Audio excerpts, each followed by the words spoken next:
మాటలో చెప్పాలి అంటే పార్వతీదేవి పోలిక. అంత అందంగా ఉంటాడు ఆయన మహానుభావుడు. ఆ విభూతి రేఖలు పెట్టుకుని, ఆ కుంకుమ పెట్టుకుని, ఆ చేతిలో శక్తి శూలాన్ని పట్టుకుని నిలబడితే ఆ వల్లీ దేవసేన సహిత సుబ్రహ్మణ్యేశ్వర స్వామి వారి దర్శనము చేసినంత మాత్రం చేత మనస్సు లయమైపోతుంది. అయితే అనేకమైనటువంటి దేవతాంశములు జన్మించాయి. కానీ వీటికి లేనటువంటి చిత్రం అంతా సుబ్రహ్మణ్యేశ్వర స్వామి వారి అవతారం దగ్గర వచ్చింది. ఎందుచేత అంటే మీరు ఏ గ్రంథం తీసుకోండి, పవిత్ర గ్రంథం శ్రీమద్ రామాయణం తీసుకోండి, బాలకాండలో సుబ్రహ్మణ్యేశ్వర స్వామి వారి అవతారం చెప్తారు.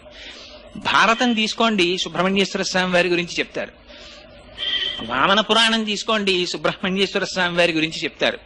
స్కాంద పురాణం కేవలం సుబ్రహ్మణ్యేశ్వర స్వామి వారి పేరు మీద వచ్చింది. అది పురాణాలన్నింటిలోకి పెద్ద పురాణం. మీరు కుమారసంభవం కాళిదాస కృతం ఎవరైనా సుబ్రహ్మణ్యేశ్వర స్వామి వారి గురించి చెప్తారు. ఇంకా చిత్రం ఏమిటంటే అసలు శ్రీమద్ రామాయణాన్ని రచించినటువంటి